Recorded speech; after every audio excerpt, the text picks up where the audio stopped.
message vous est présenté par l'Assemblée chrétienne Le Tabernacle. www.letabernacle.net.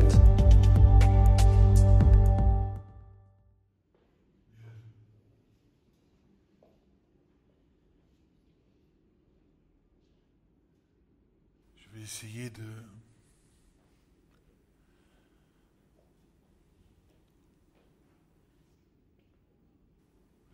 transmettre ce que le Seigneur m'a fait comprendre dans sa grâce.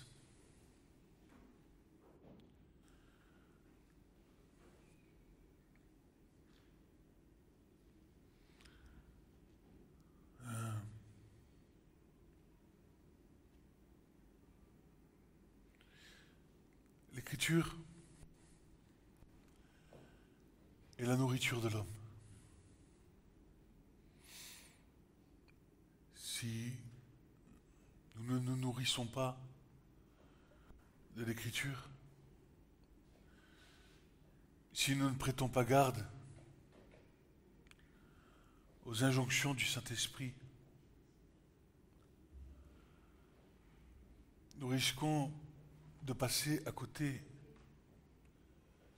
de choses que le Seigneur, dans sa grâce, désire et révéler à ses enfants.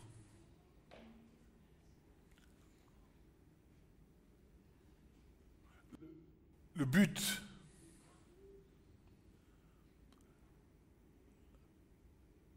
et Paul le dit, c'est la fin de la loi, c'est l'amour qui procède d'un cœur pur.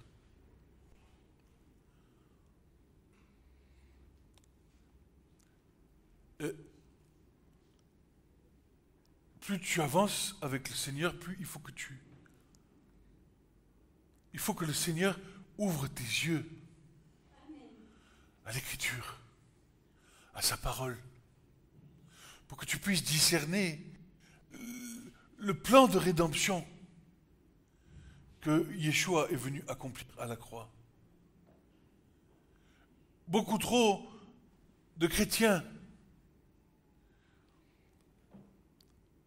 s'égarent, ralentissent dans leur marche par un manque de compréhension de l'œuvre qui a été accomplie à la croix.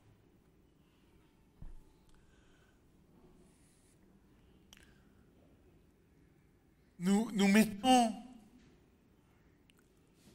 bien souvent de l'importance à des choses dans nos vies que le Seigneur a déjà réglées. Et par le manque de connaissances révélées par l'Esprit Saint, nous demeurons parfois dans des lieux, dans des endroits, comme si nous avions des boulets aux pieds qui nous empêchent de marcher. Et quand le Seigneur, par son Esprit, vient mettre sa lumière sur l'œuvre de rédemption, alors nous n'avons plus qu'à nous saisir de cette œuvre pour marcher librement dans ce que le Seigneur nous a acquis à la croix.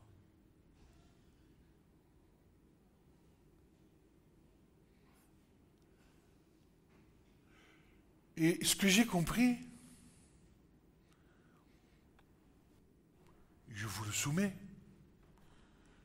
je n'ai pas la science infuse, je ne suis pas mieux qu'un autre.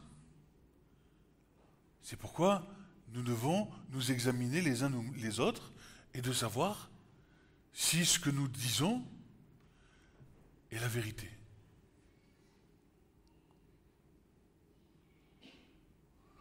Et je vois, dans le sujet dans lequel nous allons aller, beaucoup de chrétiens encore s'accusant dans des choses qu'ils pratiquent, allant accuser même la 4e génération derrière. Ce qu'on appelle les liens transgénérationnels. Si je fais quelque chose de mal devant la face de l'Éternel, c'est à cause de mon père, c'est à cause de mon grand-père, c'est à cause de mon arrière-grand-père, et c'est encore à cause de mon arrière-arrière-grand-père.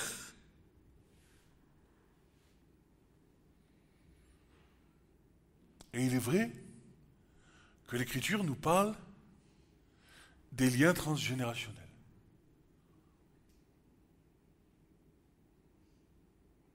Mais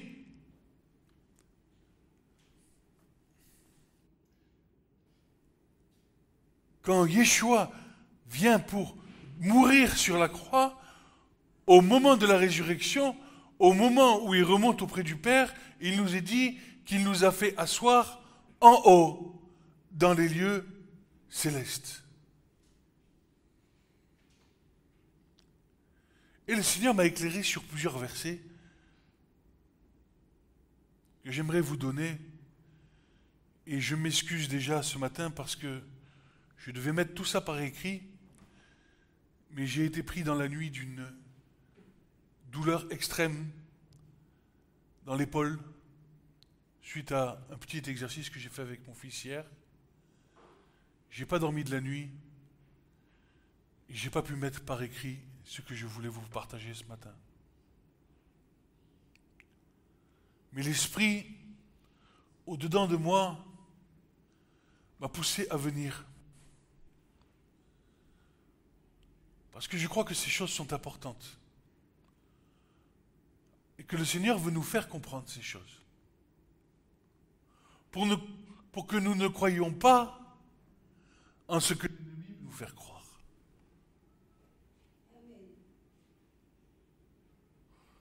Lorsque nous regardons l'Écriture, lorsque Dieu crée, il crée toujours à partir d'un modèle.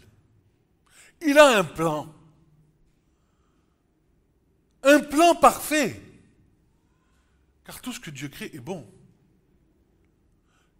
Seulement, il y a une entrave à son plan, c'est l'œuvre de Satan, qui a fait pécher Adam et Ève dans le jardin d'Éden. Mais le Seigneur nous donne de comprendre qu'au travers de ce plan, l'humanité et son plan rédempteur sont inclus dans le plan par lequel lui, il a créé ce qu'il a créé. C'est peut-être un peu compliqué à comprendre, mais vous allez comprendre. Dieu donne des modèles. L'Écriture est remplie d'analogies, de comparaisons. Le peuple d'Israël était un peuple agraire. Jésus parlait avec des paraboles qui parlaient de la culture, les arbres fruitiers, les vignes. Jésus était toujours en train de faire des paraboles sur l'olivier, sur le figuier, sur les champs, sur les lys. Et Jésus nous donne toujours une comparaison à faire. La lumière, les ténèbres, des comparaisons que nous retrouvons du premier verset de la Genèse au dernier verset de l'Apocalypse. Et c'est pas parce que Jésus parle d'un arbre que c'est forcément un arbre. Ça peut aussi être apparenté à l'être humain. Comment ça, un arbre? Oui, un arbre. Et regardez la façon dont Dieu va créer. Et je commence par là. Genèse 1,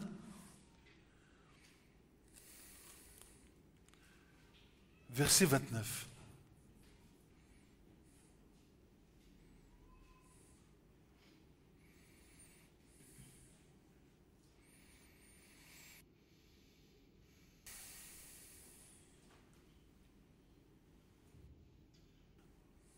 voici, et Dieu dit, voici, je vous ai donné toute plante portant semence qui est sur la face de toute la terre, tout arbre dans lequel il y a un fruit d'arbre, portant semence, et cela vous sera pour nourriture.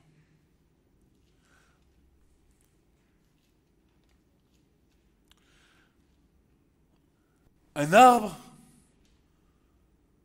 produit du fruit. Et ce fruit contient une semence qui, une fois tombée en terre, va produire le même arbre. Et ainsi de suite. Tu ne verras pas un arbre produire un autre arbre.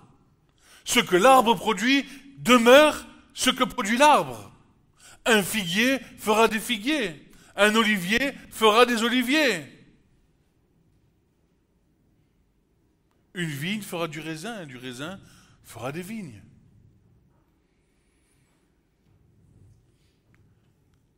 En d'autres termes, l'arbre ne peut pas changer sa nature. De la même manière que le léopard, nous dit l'Écriture. Jérémie 13, verset 23, nous dit ceci.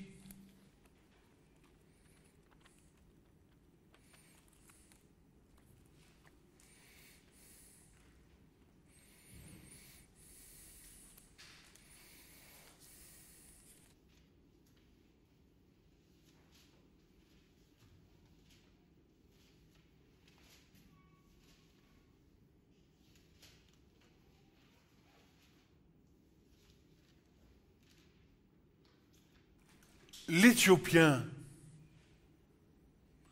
peut-il changer sa peau? Le léopard peut-il changer ses taches? Il y a bien donc une question de génération et de lien transgénérationnel. L'Éternel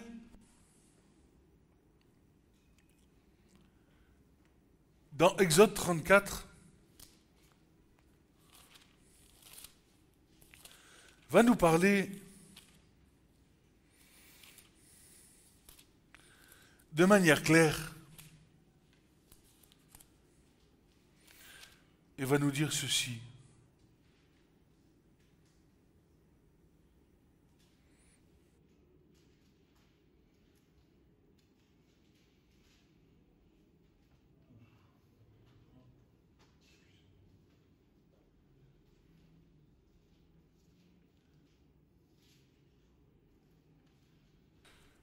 Exode 34.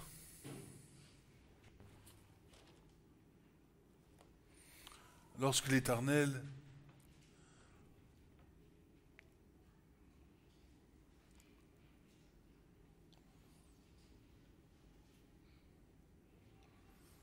passe devant Moïse, 34, verset 6, nous dit ceci. Et l'Éternel passa devant lui et cria, Éternel, Éternel, Dieu miséricordieux, faisant grâce, lent à la colère, grand en bonté et en vérité, gardant la bonté envers des milliers de générations, pardonnant l'iniquité, la transgression et le péché, qui ne tient nullement celui qui en est coupable pour innocent, qui visite l'iniquité des pères sur les fils et des fils sur les fils des fils, sur la 3e et la 4e génération.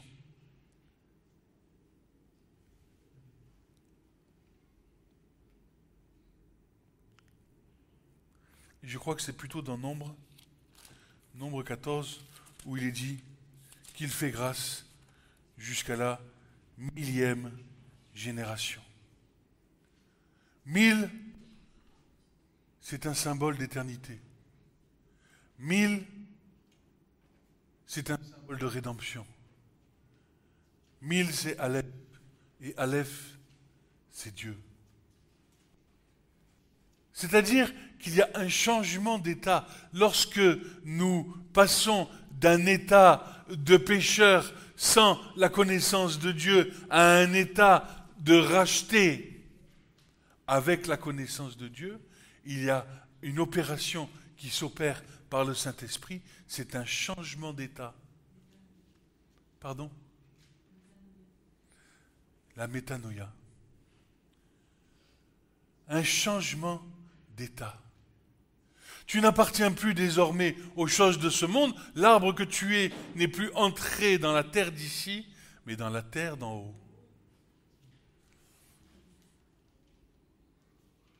C'est pourquoi il est écrit dans le psaume 1, que nous connaissons tous.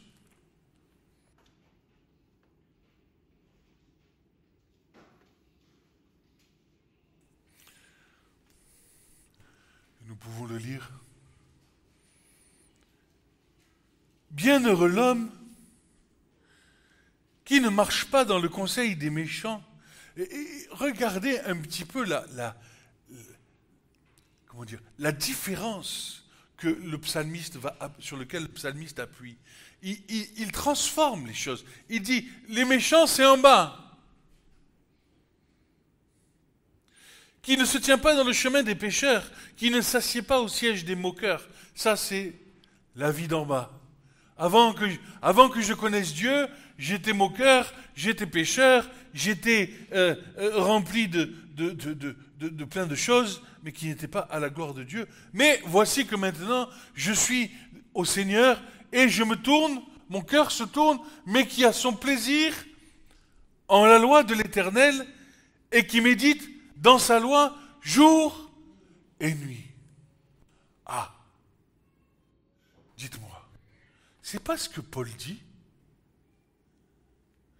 Je constate à plusieurs égards la loi du péché dans mes membres, mais une loi bien meilleure auquel l'homme intérieur prend plaisir, c'est la loi de Dieu. Cette loi de Dieu, elle n'est pas terrestre, elle est en haut, dans le ciel.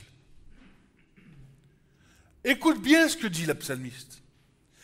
Il sera comme un arbre planté près des ruisseaux d'eau, qui rend son fruit en sa saison, dont la feuille ne flétrit point, et tout ce qu'il fait prospère. C'est pourquoi les méchants ne subsisteront point dans le jugement, ni les pécheurs dans l'assemblée des justes, car l'Éternel connaît la voie des justes, mais la voie du méchant périra. Il est planté comme un arbre près des ruisseaux d'eau, il rend son fruit en sa saison, et sa feuille ne flétrit pas. Tu as été, comme dit Paul dans les Colossiens, n'est-ce pas, racheté à grand prix, ça c'est Pierre. Et Paul dit, Colossiens 1,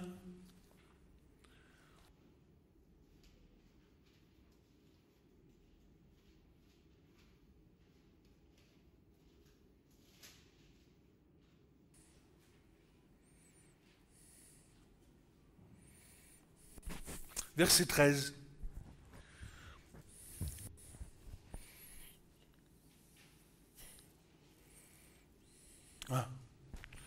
Verset 9. C'est pourquoi nous aussi, depuis le jour où nous avons parlé, nous ne cessons pas de prier et de demander pour vous que vous soyez remplis de la connaissance de sa volonté en toute sagesse et intelligence spirituelle,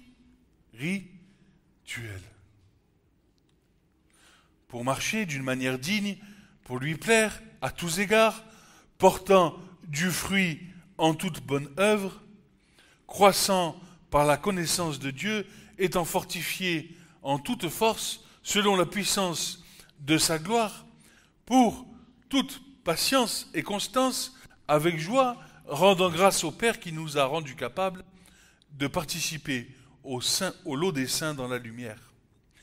qui nous a délivrés du pouvoir des ténèbres et nous a transportés dans le royaume du Fils de son amour, en qui nous avons la rédemption, la rémission des péchés, qui est l'image du Dieu invisible, le premier-né de toute la création, car par lui ont été créées toutes choses, les choses qui sont dans les cieux, les choses qui sont sur la terre, les choses visibles, les choses invisibles, soit trône, soit seigneurie, principauté ou autorité, toutes les choses ont été créées par lui, pour lui, et lui est avant toute chose, et toute chose subsiste par lui. Et ta nouvelle naissance te fait passer du monde terrestre et physique au monde spirituel. L'arbre que tu es n'est plus ancré dans cette terre qui est dans la souffrance à cause des ronces, des épines. Vous vous souvenez, lorsque Adam va pécher, Ève vont pécher, l'Éternel va dire, oui, maintenant tu vas te nourrir de cette terre avec les ronces, les épines, tu vas enfanter en douleur, etc. Nous passons de cet état-là à un état où nous puisons les racines de l'arbre que nous sommes, puisent ces racines en haut dans le ciel. Et parce que tu puises ta source d'eau vive depuis le ciel et non plus depuis la terre, alors ça se répand sur les générations à venir, de génération en génération. Ça veut dire quoi? Que ce qui appartenait à la terre, les liens transgénérationnels, lors de la nouvelle naissance, ont tous été brisés. Jésus a accompli l'œuvre une bonne fois pour toutes. Et il nous a transportés du royaume des ténèbres, dans lequel nous étions encore asservis à la vaine manière de vivre de nos parents, et il nous a plantés en haut, afin que nous portions du fruit.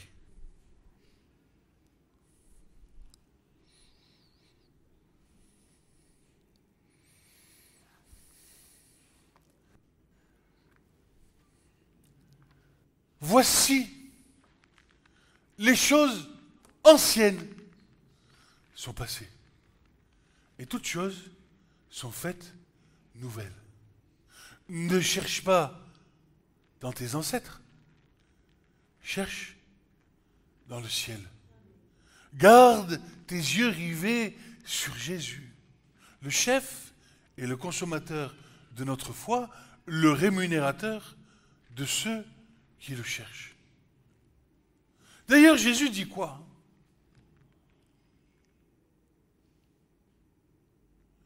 Il nous dit, je suis le cep. Où est planté le cep? Ici, sur la terre, ou en haut, dans le ciel? Le Père est où? Parce qu'il dit, je suis le cep, mais mon Père est le vigneron. Et vous, vous êtes les sarments. Si nous regardons un cep lorsqu'il est planté dans la terre, en ce que Jésus nous enseigne qu'il est le cep, nous y trouvons que peu d'intérêt. Mais lorsque nous regardons le cep planté à l'envers, nous comprenons que la sève qui nous nourrit et que le Père qui est le vigneron nous permet de capter cette vie qui vient d'en haut.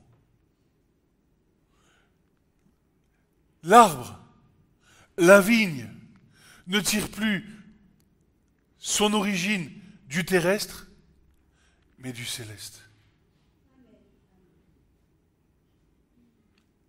Tu ne portes plus des fruits terrestres, charnels, par tes propres forces, mais tu portes des fruits spirituels parce que ta vie en haut, elle est ancrée en haut, dans le ciel. Et elle est alimentée par la source d'eau vive qui jaillit du trône de Dieu.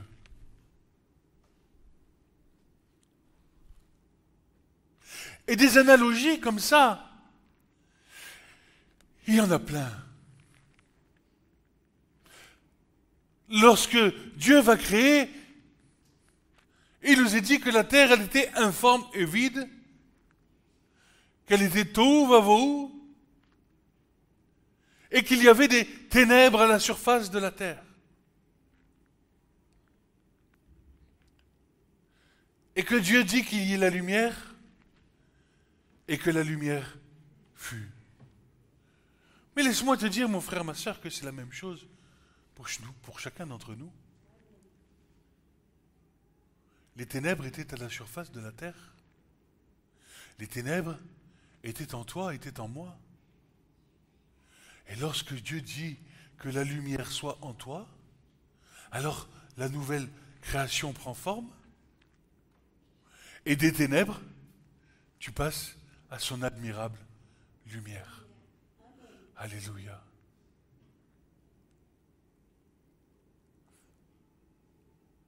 « 2 Corinthiens 4, verset 6. C'est Paul qui dit ça.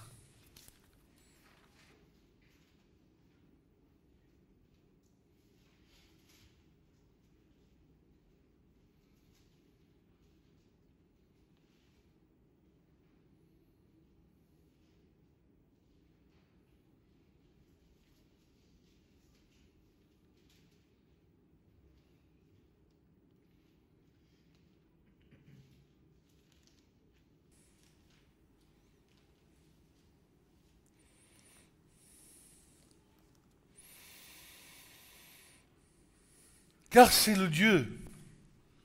Écoute, les analogies, elles viennent pas de moi, hein.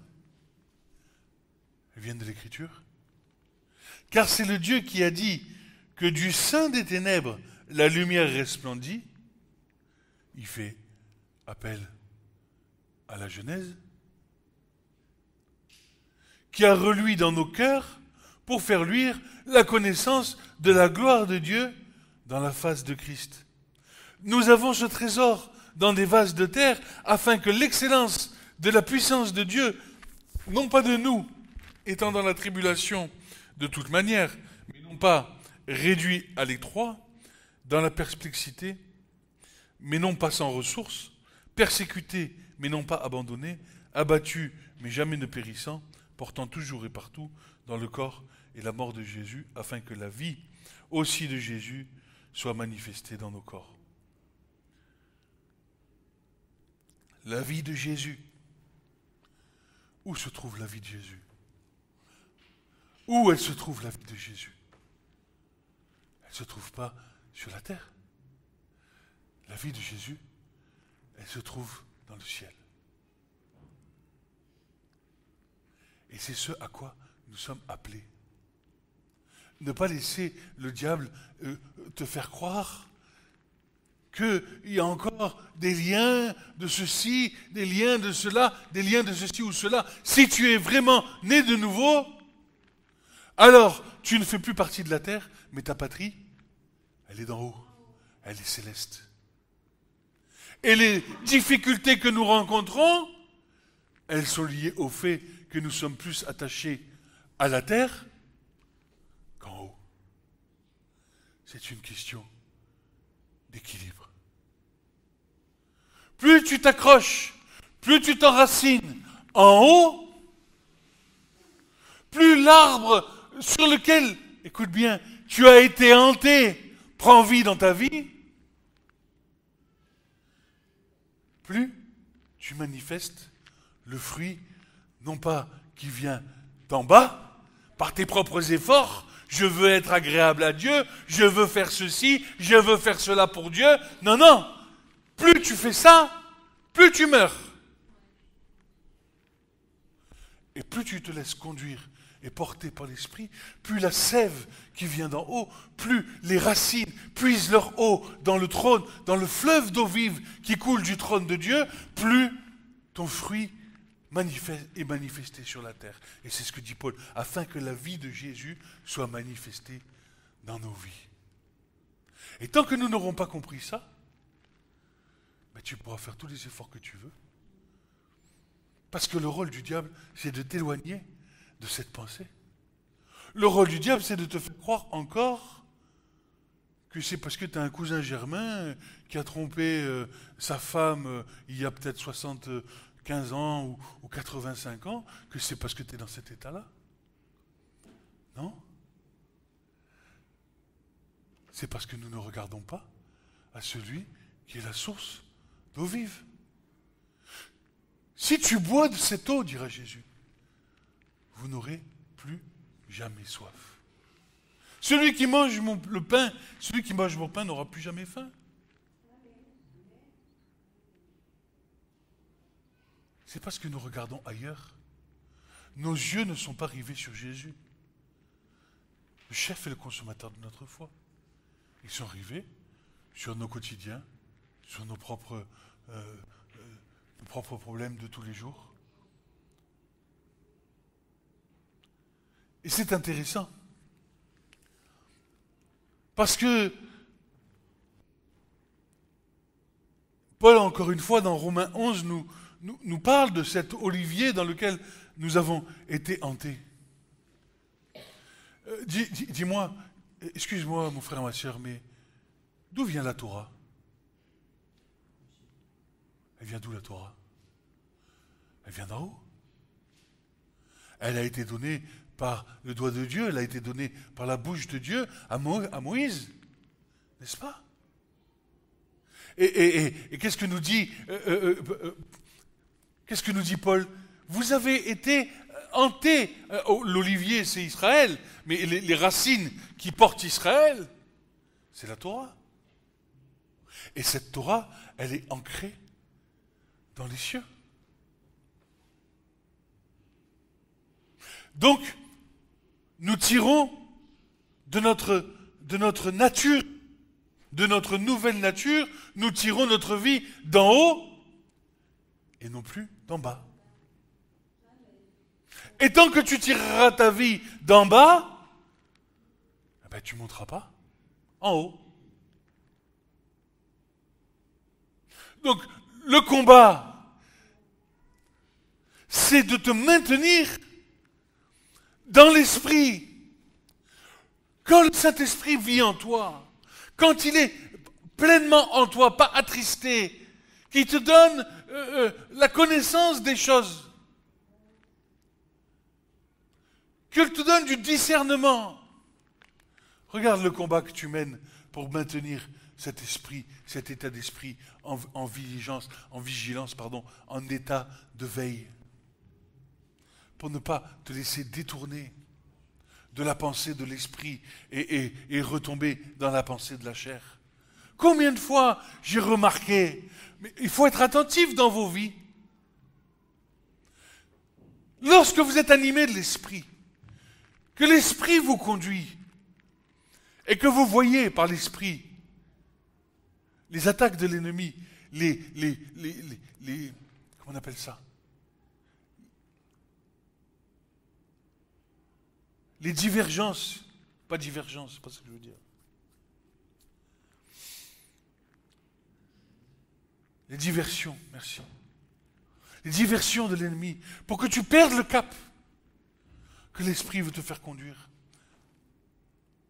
Et bien souvent, tu arrives à résister. Moi, je me suis déjà surpris à tenir l'esprit, être rempli de l'esprit pendant une journée, 2 jours. Et petit à petit, hop, un coup à droite, un coup à gauche, ça y est, hop, tu perds équilibre. Pourtant, le Seigneur t'a donné de voir le discernement des attaques de l'ennemi en face de toi. Et tu retombes dans le travers de la chair. Le combat que nous menons, il n'est pas frontal. Il est frontal avec l'ennemi afin que vous soyez remplis de l'esprit. C'est ce que dit Paul d'ailleurs. N'attristez pas le Saint-Esprit par telle et telle et telle et telle chose. Il y a toute une liste. Éphésiens 4 à partir du verset 19 et 20. N'attristez pas l'Esprit pour que vous ayez le discernement nécessaire. Pour que vous puissiez resplendir comme des lumières dans ce monde.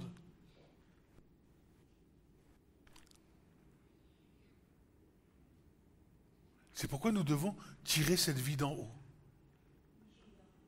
Et de rester vigilants. Oh Jérusalem, j'ai planter des gardes. Des gardes. Un garde, c'est celui qui veille.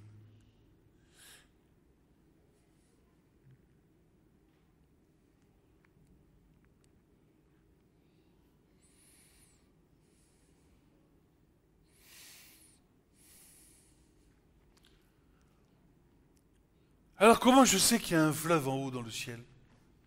Comment je sais qu'il y a un arbre et que l'arbre que je suis devenu doit être nourri par le fleuve qui sort du trône de Dieu? Bien, c'est tout simplement parce que le livre de l'Apocalypse nous le dit, n'est-ce pas? Apocalypse chapitre 22 nous dit ceci. Et je vais terminer par là. Je suis bien déçu de ne pas pouvoir avoir mis tout ça correctement par écrit, mais je sais que ce que le Seigneur m'a mis là, ça va grandir.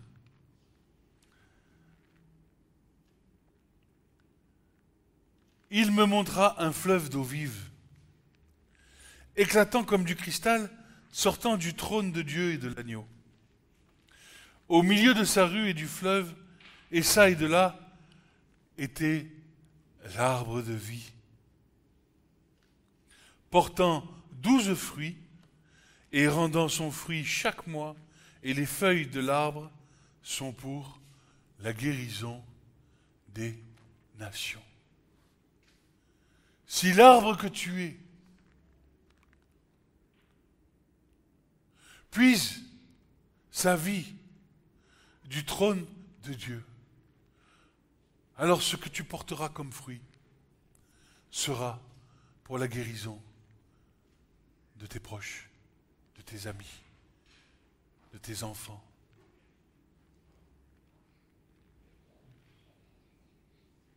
Il n'y a que comme ça que nous pourrons avancer, marcher et rentrer dans le combat. Car il ne faut pas oublier que lorsque nous serons capables de maintenir cet esprit vigilant dans nos vies, alors le Seigneur nous enverra pour faire l'œuvre dont il a besoin pour chacun d'entre nous. Amen. Amen. Ce message vous a été présenté par l'Assemblée chrétienne Le Tabernacle. www.letabernacle.net